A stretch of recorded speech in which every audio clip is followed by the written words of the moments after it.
자, 오늘 날씨가 참 좋은데, 이쪽에 계신 분들은 햇살에 의해서 좀 뜨거울 수 있습니다. 이렇게 가릴 것이 있으면 이렇게 가리시기 바랍니다. 그리고 오늘 이렇게 창문을 열어놔서 참 시원한 바람이 들어와서 좋습니다. 우리 성가대가 부르는 이 찬양의 곡조가 저 창 사이를 틈을 타고 지나가서 사람들한테 들려지는 것 같아요. 저기 지나가는 사람들이 다 쳐다보면서 가고 있습니다. 이렇게 그리스도의 향기와 그리스도의 복음이 증거되기를 소망합니다.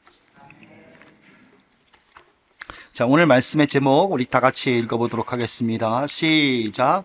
초긍정의 공동체. 기쁨과 감사가 넘쳐나는 초긍정의 공동체가 될 수 있기를 간절히 소망합니다. 자, 오늘 성경 말씀은 항상 기뻐하며 쉬지 말고 기도하며 범사에 감사하라 라고 말씀하고 있는데 왜 그렇게 해야 하는가 라는 것을 우리가 시대적인 면에서 먼저 생각을 해 보도록 하겠습니다. 자, 첫 번째, 고통하는 때입니다. 자, 이 고통하는 때라는 표현은 제가 그냥 사용한 것이 아니라 성경에 디모데후서 3장에 기록되어 있는 그러한 표현을 인용한 것입니다. 그래서 킹 제임스 버전에서는 perilous times라고 번역을 하고 있습니다. 위험한 때, 혹은 다른 성경은 difficult times, 어려운 때라고 번역을 하고 있습니다. 자, 고통하는 때에 우리가 더욱더 기뻐하며 쉬지 말고 기도하며 범사에 감사하는 그러한 초긍정의 공동체가 될 수 있기를 소망합니다. 자, 우리는 세상의 문화 콘텐츠들을 쉽고 빠르게 공유할 수 있는 글로벌 시대를 살아가고 있습니다. 예전에는 그러지 못했습니다. 불과 한 10여 년 전만 해도 그러지 못했던 것 같아요. 제가 영국에 왔을 때 한 20여 년 전에는 스코틀랜드에 살 때 런던 사람들이 한국 드라마를 본다라는 소문을 들었습니다. 그게 놀라웠습니다. 어떻게 볼까?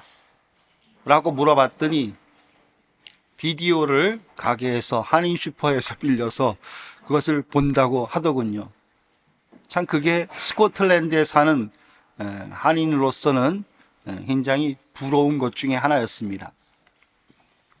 스코틀랜드 사는 사람들은 그 당시 전화선으로 연결된 버퍼링이 아주 많이 되는 그러한 인터넷 속에서 KBS나 MBC에서 제공하는 그런 VOD 썸네일 정도를 간신히 볼 수 있었던 것입니다. 그러면서 고향의 향수를 달래고 또 고국을 그리워하는 마음을 달래보았습니다.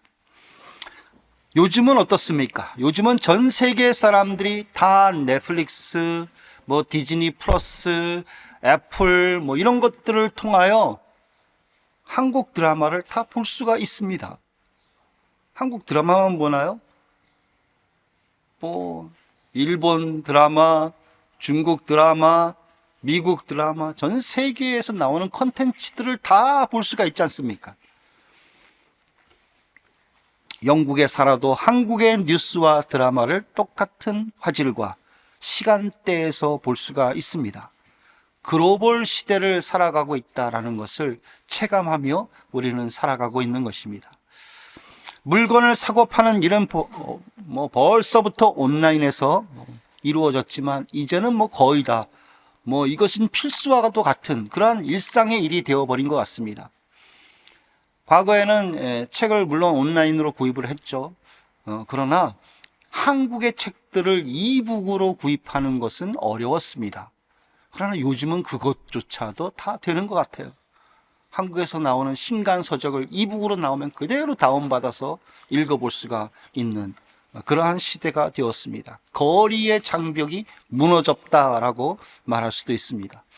음악 파일들은 말할 것도 없고요. 심지어는 집도 요새는 인터넷으로 구입하지 않습니까? IT의 발달로 인하여 세상은 더 편리해졌고 더 많은 엔터테인먼트 콘텐츠들을 지구촌 어디서든지 어렵지 않게 접할 수 있게 되었습니다. 북구 오지에 한 500에서 600명 정도 모여 사는 마을이 있는데 거기에 아이들이 BTS를 알고 있더라고요. BTS를 어떻게 아느냐라고 거긴 간 사람이 물어보니까 인터넷으로 안다. 거기도 어떻게 인터넷을 하는지 모르겠지만 아마 인공위성으로 하는 것 같아요.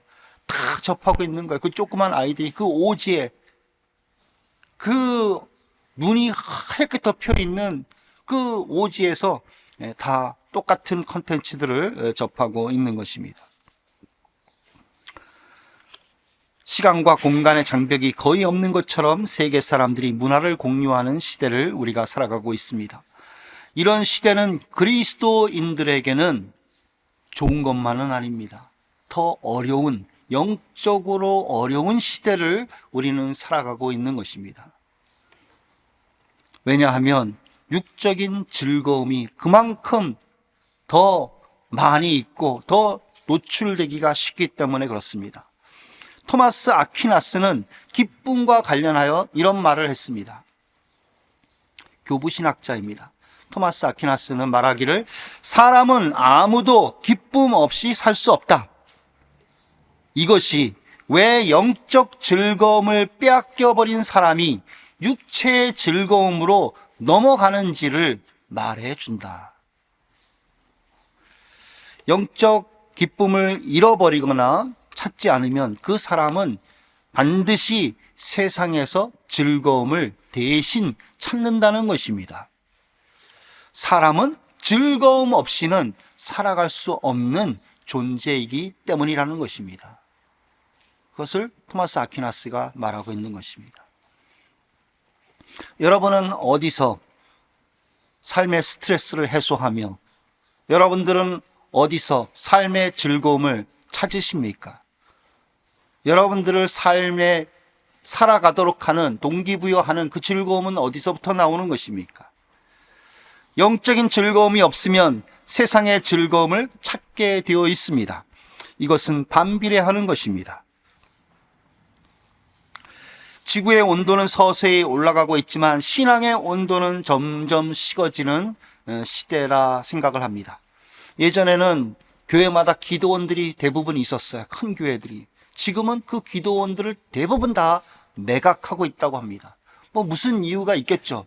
이유가 있겠으나 중요한 것은 기도가 과거처럼 그렇게 열정적으로 되어지지 않는다는 것입니다.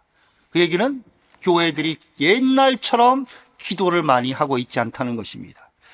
오살리 기도원을 봐도 알지 않습니까? 예전에는 미어라 터져라 사람들이 모여서 기도하고 은혜를 구했던 그 장소가 지금은 몇백 명, 불과 몇백 명 모여가지고 집회를 하는 그러한 기도의 처소로 전락을 한 것입니다. 기도하지 않는다는 것은 무슨 즐거움을 추구하는지를 말해주고 있습니다.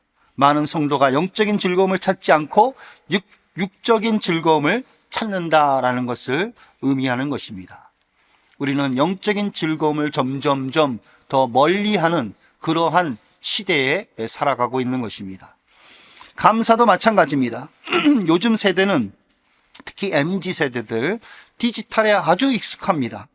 그리고 개인의 취향과 사생활을 매우 중요하게 여깁니다. 그래서 요즘 세대들은 생각이 좀 달라요. 굉장히 서구적인 그러한 생각들로 변해가고 있어요. 과거 유교 중심적이고 권위주의적인 것들이 우리 한국에는 많이 남아 있었지 않습니까? 특히 군문화와 관련해서 권위적인 그런 것들이 보편화되고 있었죠. 그러나 많이 나아졌습니다. 그럼에도 불구하고 이 신세대들, MZ세대들은 더 많이 변해가는 것 같습니다. 이들은 수평 문화를 원하고 있습니다. 개인적인 취향과 사생활을 더 보호받기 위하여 바로 이 수평 문화, 동등한 문화를 요구하고 있는 것입니다. 그에 대한 한의가 꼰대라는 말이 아니겠습니까? 꼰대라는 부정적인 이미지 개념을 통념화시켰습니다. 그래서 수평 문화를 요구하고 있는 것입니다. 구세대들은 꼰대라는 말을 듣지 않으려고 얼마나 노력을 많이 하고 있습니까? 신세대의 눈치를 봐가며 쿨한 아저씨인 것처럼, 쿨한 아줌마인 것처럼 신세대에 맞추어가는 형편이 아니겠습니까? 이렇게 부족함이 없고 당당해지고 개인화돼가는 시대에서 감사보다 정당한 대가와 요구가 더 커지는 그러한 것입니다. 부족할 때 감사가 더해지는 것이며 겸손할 때 감사를 더 알게 되는 것인데 요즘은 감사를 찾기가 어려워지고 있습니다. 요즘 한국 출산율이 0.7%대가 무너졌습니다. 0.6%대를 얘기하고 있습니다. 젊은 사람들이 애를 낳지 않고 있습니다. 여러 가지가 이유가 있겠지만 가장 큰 이유 중에 하나는 사회 경쟁 때문입니다. 젊은이들이 더 좋은 직장과 더 좋은 환경을 위하여 도시로 몰려들고 있는데 그것도 서울로 몰려들고 있습니다. 물론 예전부터 서울로 사람들이 갔죠. 그러나 이것이 더 심해지고 있다는 것입니다.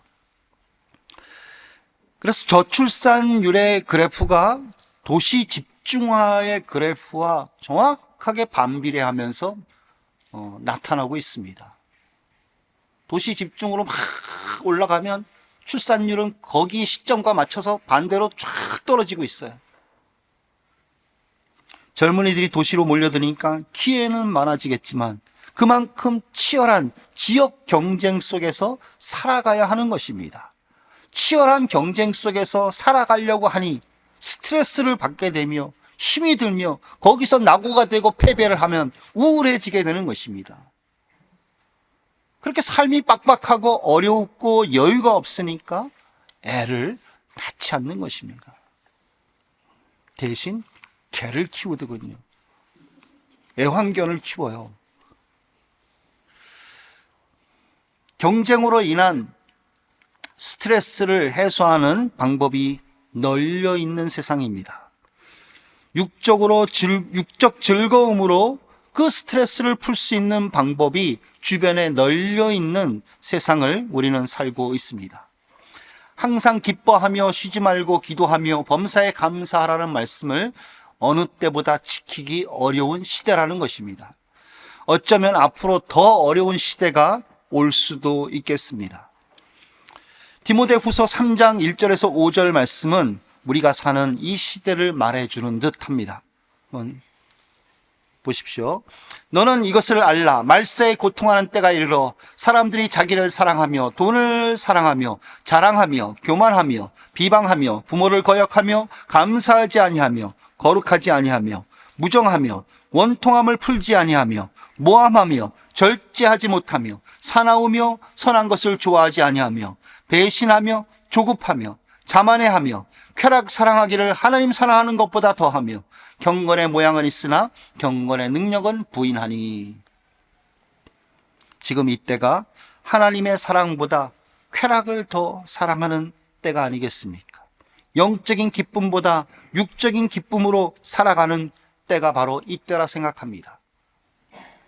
이 고통하는 때, 이때는 자기를 사랑하고 돈을 사랑하며 당당하며 권위를 무시하며 감사하지 않는 때입니다.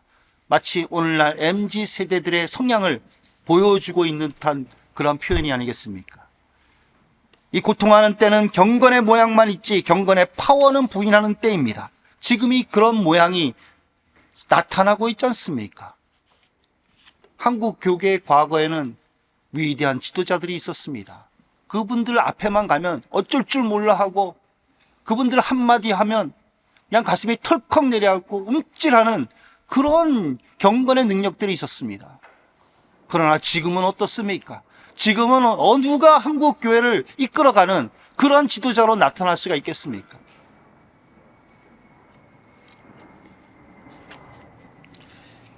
우리가 살아가는 시대가 디모데후서 3장에서 이미 기록되어 있는 것처럼 보여집니다. 이렇게 볼 때 벌써 고통하는 때가 시작되었다라고 우리는 볼 수 있는 것입니다. 이런 어려운 때일수록 항상 기뻐하며 쉬지 말고 기도하며 범사에 감사해야 하겠습니다. 주께서 이 말씀을 우리에게 주신 것은 그런 때일수록 더욱더 것도 그러하라고 우리에게 명령으로 주신 것입니다. 이 고통하는 때에 이것이 바로 우리가 행복해질 수 있는 비결인 것입니다. 자, 지금부터 세 가지 명령을 함께 상고해 보도록 하겠습니다. 항상 기뻐하라는 것입니다. 사람은 기뻐해야 할 것이 있어야 기뻐합니다. 기뻐할 이유가 없는데 히히거리고 낄낄거린다면 그 사람은 뭔가가 이상한 사람이죠. 실성한 사람으로 보이기 쉬울 것입니다. 정상적인 사람이라 한다면 기뻐해야 할 근거가 있을 때 기뻐하는 것입니다. 예수님은 기뻐해야 할 근거를 분명히 말씀하셨습니다. 너의 이름이 하늘에 기록된 것으로 기뻐하라 라고 말씀하셨습니다. 바울도 기뻐해야 될 근거를 이렇게 말을 했습니다. 만일 너희 믿음의 제물과 섬김 위에 내가 나를 전제로 드릴지라도 나는 기뻐하고 너희 무리와 함께 기뻐하리라. 이렇게 기뻐하는 이유가 무엇입니까? 그 이유는 그리스도의 날에 상을 받을 것임을 확신했기 때문입니다. 그리스도의 날에 내가 자랑할 것이 있게 하려 함이라. 주의 이름으로 수고한 대로 상 받을 것임을 이 바울은 확신하며 그것을 기쁨으로 여겼던 것입니다. 비록 수고스럽고 비록 고난이 있다 할지라도 이것이 변하여 이것이 상이 될 것을 믿으니 그 마음에 영적인 기쁨이 일어나고 있었던 것입니다. 이 기쁨의 근거는 여러분들이 항상 기뻐해야 하는 오늘날 근거입니다. 왜냐하면 여러분의 이름도 생명책에 기록되어 있기 때문입니다.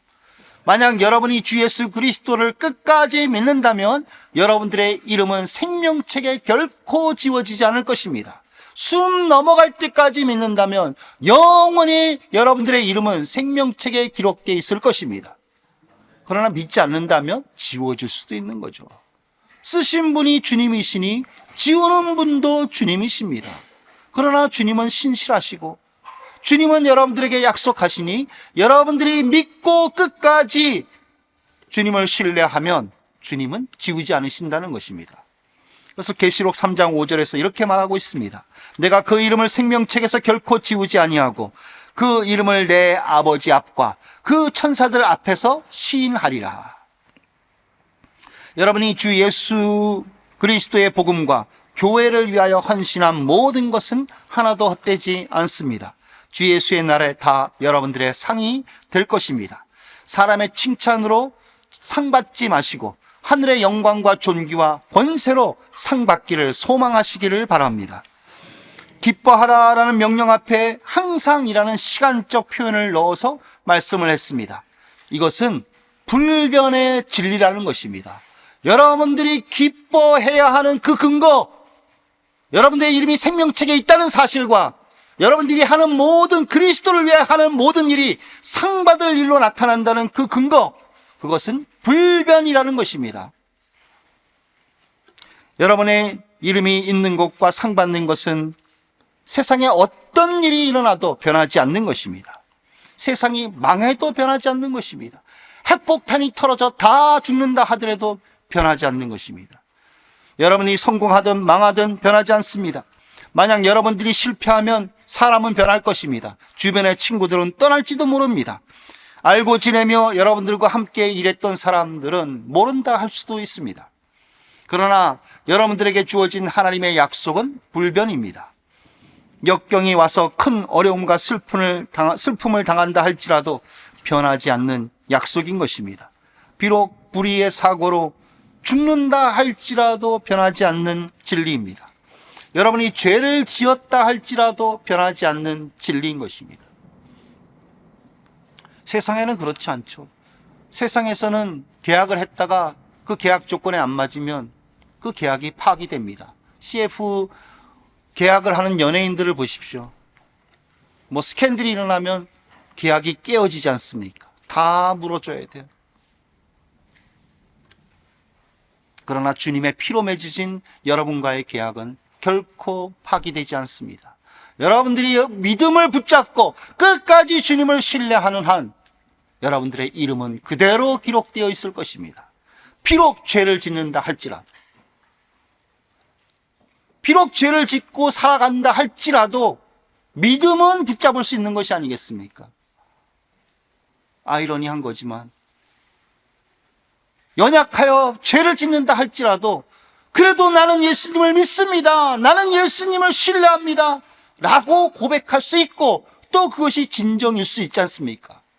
그렇다 한다면 여러분들의 이름은 생명책에서 흐려지지 않는다는 것입니다. 그것이 그리스도의 피로 여러분과 맺어진 언약인 것입니다. 그래서 항상 기뻐하라는 것입니다. 이 진리로 기뻐하시기를 축원합니다.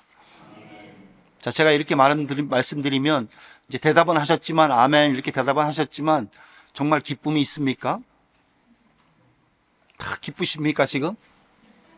그렇지 않죠? 왜 기쁨이 안 될까요? 생명책에 이름이 기록되어 있다는 것, 이것을 과거에 한때 기쁨으로 알았을 때 정말 기뻤는데 왜 지금은 이게 기쁨이 안 되는 것일까요? 진리로 기뻐하는 것은 여러분 혼자만으로 되어지는 것이 아닙니다. 성령이 도와주셔야 되는 것입니다. 이 기쁨은, 이 즐거움은 세상의 즐거움이 아닙니다. 세상의 즐거움은 여러분과 친구가 있으면 되는 거예요. 그러나 이 영적인 즐거움은 여러분과 성령이 함께 하셔야 되는 것입니다. 그래야지 즐거움을 얻는 것입니다. 성령이 감화를 주셔야 마음의 기쁨이 샘솟듯이 터져나오는 것이며, 성령이 여러분들의 삶 속에서 역사해야 그 삶에 드러나는 성령의 흔적과 역사와 간섭을 통하여 기쁨이 일어나는 것입니다.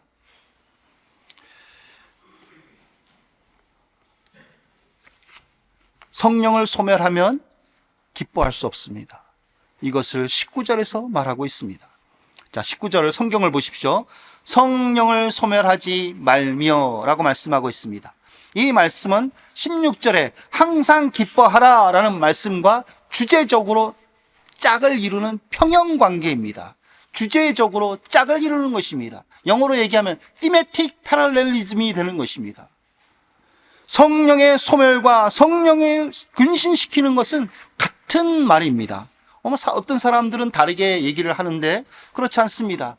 불로 표현할 때 성령을 소멸하지 말라라고 말한 것입니다. 그러나 인격체이신 하나님으로 말씀을 할 때 성령을 근심시키지 말라라고 표현한 것입니다. 자, 어느 때 성령을 소멸하게 되며 어느 때 성령을 근심시키게 되는 것입니까? 형제 자매를 미워하며 비난한 말을 하면 성령이 근심하는 것입니다. 소멸하는 것입니다. 그것은 곧 여러분들 마음속에 있는 영적인 기쁨이 사그라진다는 것입니다. 여러분들 속에 있는 그 영적인 기쁨의 근거에 대한 감화가 없어진다는 것입니다. 형제 자매를 비방하는 말을 하면 그 말을 들은 사람은 어떨까요? 안 좋은 편견을 갖게 되는 것입니다. 여러분, 누구에게 막 다른 사람이 어떻고 저떻고 이렇게 평가하지 마십시오. 그러면 그 사람은 그 사람을 만나기도 전에 벌써 편견이 가득 차가지고 벽이 생기는 거예요. 그래서 그 편견 때문에 그 사람을 바로 알기가 참 어려운 거예요. 그건 또 다른 죄를 범하는 것입니다. 교회의 하나됨을 깨는 것이며 성령이 하나되게 하심을 그 원하시는 것을 깨트리는 것입니다. 자, 그러므로 여러분들이 항상 기뻐하려면 여러분들의 마음을 그리스도의 평강이 주장하도록 하셔야 하는 것입니다. 그리스도의 평강이 너희 마음을 주장하게 하라. 너희는 평강을 위하여 한 몸으로 부르심을 받았나니. 형제나 자매들에게 옳고 그름을 따지기 전에 마음의 평강이 되는 쪽이 어느 쪽인가를 먼저 생각하십시오. 그냥 평강이 아니라 그리스도의 평강이라고 말씀하고 있습니다. 무엇이 그리스도의 평강입니까? 우리가 죄인 되었을 때, 우리가 원수 되었을 때 자기 몸을 내어주시고 그 내어주신 몸으로 말미암아 하나님과 평강을 이루게 하신 그 평강이 그리스도의 평강인 것입니다. 이 평강이 주장하도록 하라는 것입니다. 그리스도의 평강이 여러분들의 마음을 주장하게 하십시오. 옳고 그름을 따지려는 내 자존심이 주장하지 못하게 하십시오. 그리스도의 평강이 여러분들의 마음을 주장하게 하십시오. 이렇게 하는 것이 성령을 기쁘게 하는 것입니다. 그러면 여러분들 마음속에 기쁨의, 구원의 기쁨이 샘솟듯이 나오게 되는 것입니다. 기쁨은 또 그냥 생기는 것이 아닙니다. 기쁜 일을 해야 기쁨이 생기는 것입니다. 물질과 기도로 남을 도와주어야 거기에 기쁨이 생겨납니다. 자기만 잘 먹고 자기 것만 취하고 자기 것만 이렇게 손으로 쥐고 있으면 물론 물질이 주는 기쁨이 있고 거기는 행복이 있습니다. 그러나 그거뿐입니다. 그거 외에 정말로 여러분들이 그리스도인의 기쁨, 성령이 주시는 기쁨, 영적인 기쁨을 누리려면 그 가운데 그리스도의 마음을 가지고 도와야 하는 것입니다. 줘야 하는 것입니다. 길을 가다가 여러분들이 잘 먹고 레스토랑에서 행복하게 만족하게 나왔어요. 근데 지나가다가 이슈 파는 사람이 있어요. 그냥 지나치면 기쁠 것 같아요? 거기서 끝나는 거예요. 그러나 그 사람에게, 그 이슈를 파는 사람에게 궁일이 여기는 마음으로 다가가서 돈을 주면 거기에 기쁨이, 그거에서도 기쁨이, 또 다른 기쁨이 샘솟듯이 흘러나는 것입니다. 실제로 여러분들이 기뻐할 일을 해야 기쁨이 일어나게 되는 것입니다. 형제를 사랑하고 봉사함으로써 행복을 얻으시고 기쁨을 얻으시기를 바랍니다. 그러기 위해서는 그리스도의 평강이 여러분들의 마음을 주장하도록 하십시오. 그래서 성령의 기쁨이 충만하기를 주의 이름으로 축원합니다. 자, 그 다음에는 쉬지 말고 기도하라는 것입니다. 항상 기뻐하기 위해서 기도하셔야 됩니다. 쉬지 말고 기도하라라는 말씀은 항상 기뻐하라라는 말씀을 가능케 하는 비결입니다. 미워하는 마음, 육적인 정욕을 탐하는 마음, 물질을 염려하고 걱정하는 마음, 모두 다 성령을 소멸하며 근신시키는 마음입니다. 그러면 영적인 기쁨도 사라지는 것입니다. 다른 말로 표현하면 마음이 둔하되는 것입니다. 성령을 소멸하는 죄와 성령을 소멸하는 죄와 그런 성령을 소멸하는 마음을 어떻게 컨트롤할 수 있겠습니까? 내 힘으로 안 되는 것입니다. 그래서 엎드려 기도해야 되는 것이죠. 쉬지 말고 기도하라라는 17절의 말씀은 20절에 예언을 멸시치 말고라는 말씀과 주제적으로 대칭이 되는 말씀입니다. 예언은 말씀을 의미하는 것입니다. 기도는 말씀을 붙잡고 하는 것입니다. 여러분, 기도하실 때 말씀을 꼭 붙잡고 하십시오. 그러면 더 믿음으로 기도할 수 있고 말씀이 이루어지는 것을 여러분들 볼 수 있습니다. 말씀이 여러분들 삶 속에서 그대로 실현되어지는 것을 보게 될 것입니다. 그것을 본다면 여러분들 마음속에서 기쁨이 일어나는 것입니다. 신비로움이 일어나며 주님이 나와 함께 하시네? 주님이 그 기도를 들으셨네? 처음에는 긴가민가 하다가도 자꾸 말씀에 의해서 확신이 되어지게 되고 거기에서 기쁨이 일어나게 되는 것입니다. 기쁨이 폭발할 듯이 일어나는 것은 아니지만 거기서 기쁨이 물이 흘러나오듯이 흘러나오는 기쁨을 느끼게 되는 것입니다. 자, 이런 맥락에서 쉬지 말고 기도하라라고 말씀을 하고 계셨는데 이것을 두 가지 의미로 생각을 해볼 수 있습니다. 첫째는 쉬지 말고 기도하라는 의미 두 가지입니다. 첫째, 기도한 것을 계속 기대하라는 뜻입니다. 기도한 것만 기도가 아닙니다. 믿고 기도했으면 이루어지기를 기대하는 것까지가 기도입니다. 예수님이 기도에 대하여 뭐라고 말씀하셨는지 들어보십시오. 그러므로 내가 너희에게 말하노니 무엇이든지 기도하고 구한 것은 받은 줄로 믿으라. 그리하면 너희에게 그대로 되리라. 자, 이것 자체가 다 기도인 것입니다. 기도하고 구한 것은 받은 줄로 믿으라 했지만 그걸로 끝나지 않았습니다. 믿음으로 이루어 주실 것을 믿고 기다리는 것, 그것까지가 기도라는 것입니다. 이것이 바로 쉬지 않고 기도하는 것입니다. 예배당에서 기도했으면 나가고 나서 다 잊어버리면 그건 기도한 것이 아닙니다. 예배당에서 마음을 다해서 기도했으면 그것을 기억하고 있어야 됩니다. 그리고 마음속에서 기대해야 됩니다. 그리고 삶 속에서 하나님의 역사를 기대해야 되는 것입니다. 그래서 그것을 체험하고 그것을 받았을 때, 그것을 알았을 때 여러분들 마음속에 기쁨이 일어나는 것입니다. 그래서 쉬지 말고 기도하라는 것입니다. 자, 두 번째 의미는 수시로 범사에 기도하라는 것입니다. 세상에서 하루 일과는 직장인에게는 기도 없는 메마른 삶의 연속입니다. 버스나 전철을 아침에 타고 가다 보면 만나는 사람들의 표정이 어떻습니까? 무표정합니다. 쳐다보지도 않습니다. 다 포커페이스 같아요. 직장에서 모닝 미팅을 합니다. 그러나 기도하고 시작하는 회사가 얼마나 되겠습니까? 지치고 퇴근하고 돌아와서 아이들과 함께, 아이들이 어리면 식사할 수 있죠. 가족이 모여서 같이 식사합니다. 그러나 아이들이 크면 그것도 어렵더군요.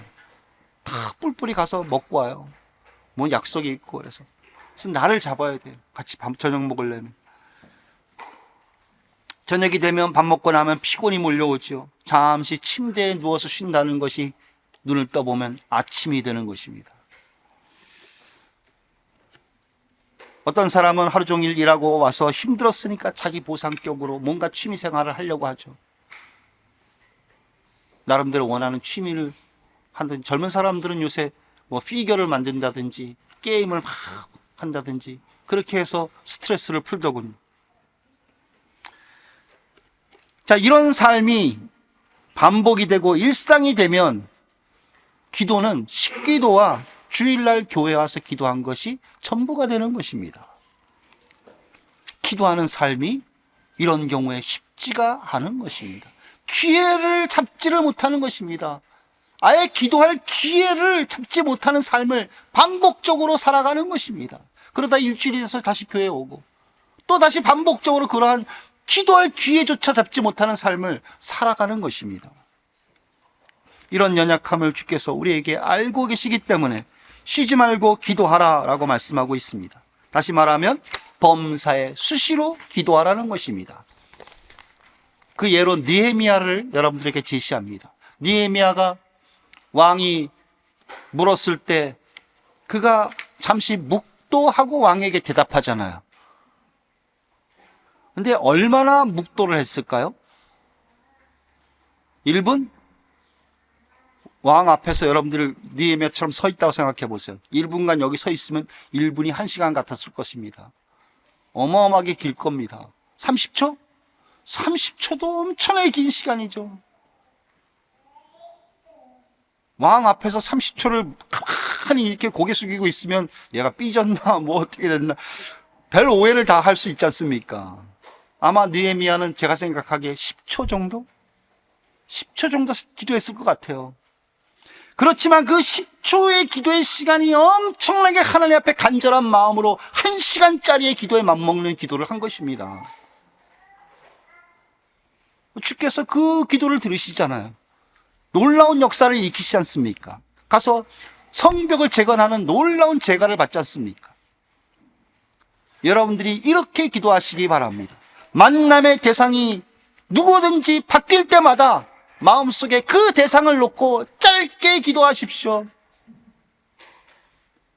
물론 길게 기도하면 좋지만 시간이 없을 때 짧게 느헤미야처럼 기도하십시오.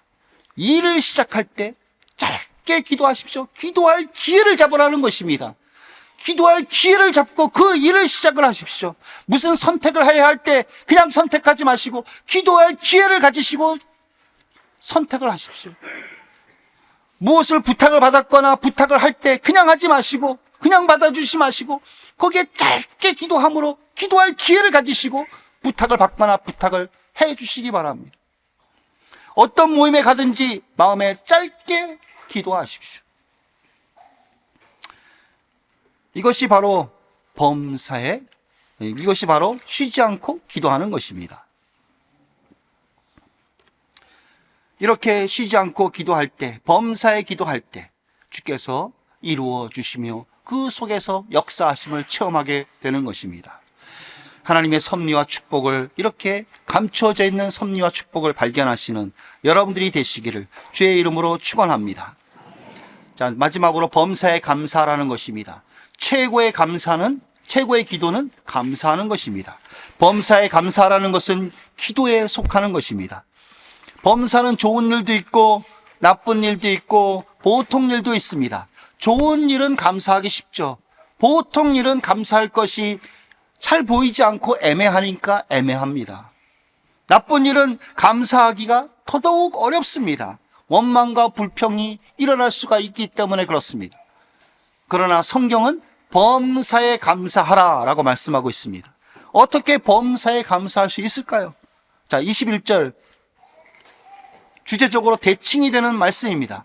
범사에 행하려 좋은 것을 취하고 라고 말씀하고 있습니다.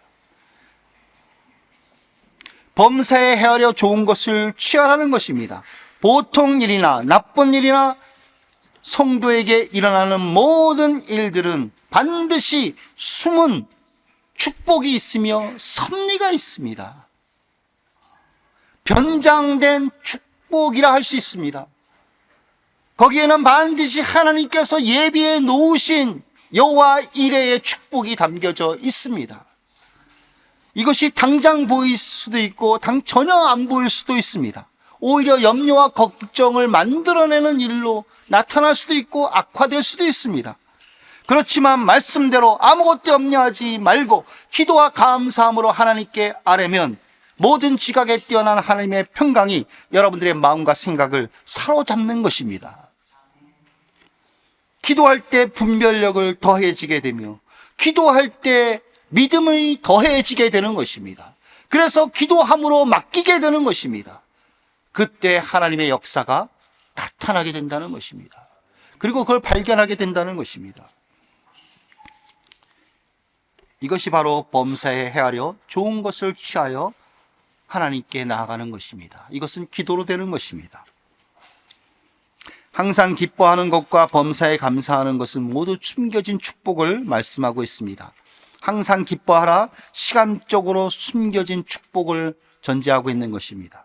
범사에 감사하라, 범사에 숨겨진 축복을 전제하고 있습니다. 이것을 쉬지 말고 기도하는 것으로 발견하게 되는 것입니다. 눈에 보이지 않지만 기도한 것을 기대하고 이루어질 것을 기도로 볼 수 있다는 것입니다.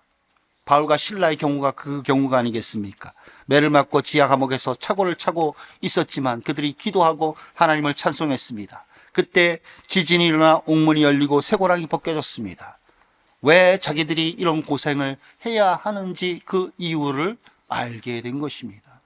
하나님의 섭리가 있었다는 것을 알게 된 것입니다. 복음이 전파되기 위한 것임을 알게 하신 것입니다. 하나님이 그 가운데 그 고난과 그 박해를 통하여 더 큰 상을 예비하셨다는 것을 믿게 하신 것입니다. 그것을 기도와 찬송 가운데 알게 된 것입니다. 항상 기뻐하시고 쉬지 말고 기도하시고 범사에 감사하시기 바랍니다. 그래서 한빛교회가 초긍정의 공동체다라는 소문이 널리 퍼져나가기를 주의 이름으로 축원합니다. 한빛교회 갔더니 정말 긍정의 마인드가 넘쳐 흘러 사람들이 다 영적인 기쁨이 충만해. 그리고 사람들이 다 힘든데도 불구하고 감사하고 거기에 하나님의 섭리와 하나님의 역사하심을 간증하는 것이 있어 초긍정의 공동체가 되는 것입니다. 그러면 세상에서 지친 사람이 한빛교회에 와서 이 초긍정의, 이 성경에 나와 있는 초긍정의 마인드 속에서 젖어들게 되는 것입니다. 그리스도의 평강이 여러분들의 마음과 생각을 주관하여 성령으로 기쁨이 충만하시기를 다시 한번 축원합니다. 기도하겠습니다. 자, 우리가 사는 세대는 정말 기뻐할 수 없고 세상에 육적인 기쁨만이 충만한 그런 세상입니다.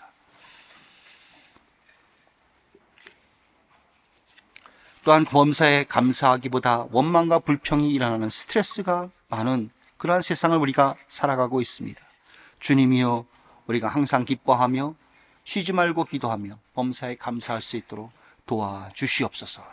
우리 합심으로 함께 기도하도록 하겠습니다. 하나님 아버지, 은혜를 감사합니다. 하나님, 오늘 예배 가운데 하나님 앞에 기도합니다. 하나님 아버지, 이 말씀과 같이 하나님, 우리가 항상 기뻐하며 쉬지 않고 기도하며 범사에 감사하는 이 삶을 살아낼 수 있기를 원합니다. 하나님 아버지, 도와주시옵소서. 성령님 도와주시옵소서. 하나님, 그로 말미암아 하나님, 이 어려운 세대 가운데 우리가 믿음을 지키며 살아갈 수 있도록 도와주시옵소서. 초긍정의 마인드의 사람이 되게 하여 주시고, 그로 말미암아 우리가 초긍정의 공동체를 이루어 나갈 수 있도록 하나님 도우시고 역사하여 주시옵소서. 치료가 이루어지며 하나님 아버지, 서로 힘을 주는 격려가 이루어지며 하나님 아버지, 하나됨이 이루어지는 교회가 될 수 있도록 하나님 역사하시고 하나님 도와주시옵소서. 하나님 아버지, 우리 가운데 역사하여 주시기를 원합니다. 하나님, 세상의 즐거움으로 살아가지 않게 하여 주시옵소서. 우리에게 주신 변함이 없는 그 영원한 영적인 즐거움을 성령으로 하나님 다시 한번 깨달아 그 즐거움으로 살아갈 수 있도록 도와주시옵소서. 하나님 아버지, 우리에게 하나님 이 즐거움으로 충만케 하여 주시옵소서.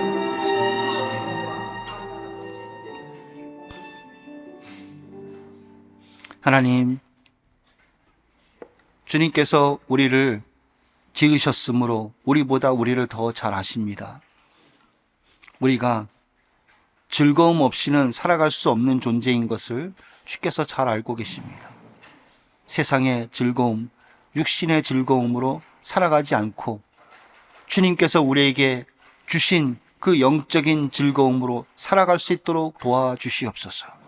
이미 그 즐거움의 근거를 주셨으나 우리가 그것을 즐거워하지 못할 때가 너무나 많이 있습니다. 성령님 긍휼히 여기시고 우리를 불쌍히 여겨주셔서 그 즐거움을 다시 회복할 수 있도록 도와주시옵소서. 성령을 근신시키며 소멸한 죄를 우리가 자복하며 회개합니다. 하나님, 이제는 순종하며 사랑하며 격려하며 위로하며 우리가 살아갈 수 있기를 원합니다. 우리 마음속에 이 기쁨이 다시 충만케 하여 주옵소서. 또 쉬지 않고 기도할 수 있도록 도와주옵소서. 기도한 것은 주께서 이루어 주실 것을 믿고 기대하며 기다리게 하여 주시고, 또 매사에 그리고 누구를 만나든지 수시로 기도할 수 있는 기회를 붙잡고 기도하여 쉬지 않고 기도하는 저희들 될 수 있도록 도와주시옵소서. 또 범사에 헤아려 감사하는 저희들 되게 하여 주옵소서. 숨어있는 축복을 보며 하나님께 감사할 수 있도록 도와주시옵소서. 보이지 않아도 믿음을 주시고 성령님 도와주셔서 우리로 하여금 기도케 하시고, 기도할 때 주께서 그것을 깨닫게 하시며 알게 하여 주시옵소서. 그로 말미암아 우리가 감사가 더욱더 넘치는 삶을 이 어려운 시대, 이 고난의 시대, 고통의 시대 가운데 살아내도록 도와주시옵소서. 예수님의 이름으로 기도드리옵나이다. 아멘.